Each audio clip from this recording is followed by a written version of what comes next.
The Ferrari F1 battle between Lewis Hamilton and Charles Leclerc will be epic. Charles is starting his 7th season with the prancing horse, and Lewis is coming in fresh after 12 seasons at Mercedes. Charles had an amazing run last year, the highlights being winning his home race in Monaco, Ferrari's home race in Monza, and Austin. Meanwhile, Lewis had the emotional win at Silverstone last year and also inherited a win at the Belgian Grand Prix when George got disqualified. If you look at how both drivers performed last season, there is a strong argument that Charles performed better than Lewis, though they had different cars. Charles had more wins, more poles, finished 3rd in the championship, and beat his teammate Carlos Sainz. Lewis had fewer wins, 0 poles, and finished 7th behind his teammate George Russell. One could say that Charles at 27 years old is performing at his prime, where Lewis at 40 years old is nearing the end of his career. Sorry Team LH, this video will get better for Lewis. It is plain to see Lewis's motivation and confidence level hit an all-time low. Here are some of Lewis's comments last season. He told Bono to just retire the car when he got handed a penalty at Qatar. He said in an interview that "I'm just slow, same every weekend." And early last season, he also told the media that "I don't anticipate being ahead of George in qualifying this year." Lewis wasn't kidding. 2024 was the worst season for Lewis in terms of qualifying results. He got knocked out of Q1 a few times and completely lost to George in qualifying. Of course, George is known for his strong qualifying, being nicknamed Mr. Saturday. But Lewis's new teammate Charles is also known to be a strong qualifier. A lot of people actually regard Charles as having one of the quickest one-lap pace on the grid.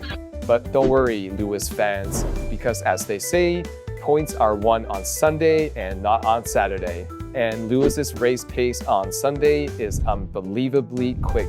At the final race of last season at Abu Dhabi, he went from 18th to 4th. And also, does anyone remember Brazil 2021? Last to 5th in the sprint and 10th to 1st in the race. This man holds the record of 105 wins.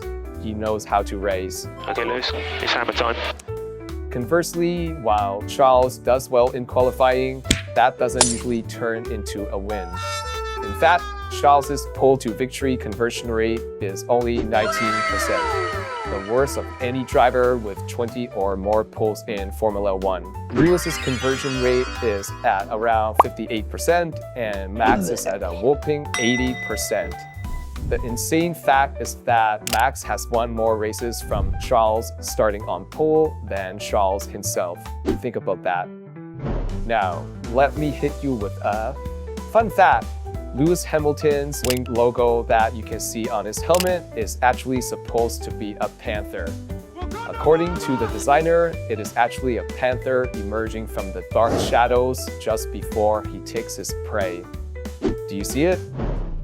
So the Inter-Ferrari battle is shaping to be one of the best qualifiers versus one of the best race-paced drivers. If Ferrari has a title-challenging car this season, we are going to have an epic title fight. Charles will be hungry for his first title, and we all know Lewis is highly motivated to set the record straight with an 8th title. Will Charles starting races higher up on the grid on Sunday give him a big enough advantage with clean air? Or will Lewis, probably starting lower down on the grid, be able to catch and pass him during the race with his renowned tire management and race pace? Here is another fun fact. Lewis and Charles have both done voices for Pixar films. Lewis was in Cars 2 and 3, and Charles did an Italian dub for Lightyear.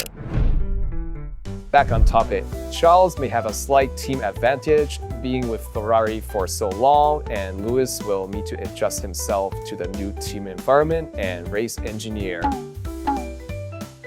However, Ferrari has already stated that this year's car is 99% new. The major change being the front suspension is moving to a pull rod setup similar to Red Bull and McLaren. With the car basically brand new, both drivers will need to learn a new car. Loic Serra is Ferrari's new chassis technical director, and he came from Mercedes, where it is understood that he had a great relationship with Lewis.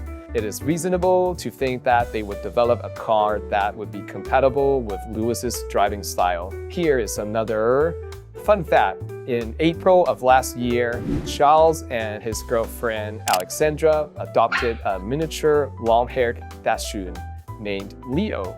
Leo is very popular among fans. Here is him pooping in the paddock. Although Charles has been with Ferrari for 7 years, they did not give him the #1 driver privilege against Carlos Sainz. In fact, the fights between Carlos and Charles last season were so intense that Charles popped up on the radio a few times. Being nice fucks me over all the fucking time. Ferrari has been trying to persuade Lewis to join Ferrari for a long time. They won't give the 7-time champ the second driver treatment. Both Charles and Lewis will still be contracted to Ferrari in 2026, so they still have next year to fight it out. However, with the new 2026 regulations, who knows how competitive Ferrari's car will be next year. This year may be Lewis's best chance of getting his 8th record-breaking world title, or Charles's first championship. Either way, Tifosi fans have a lot to be excited about this year. Now, listen to this amazing outro.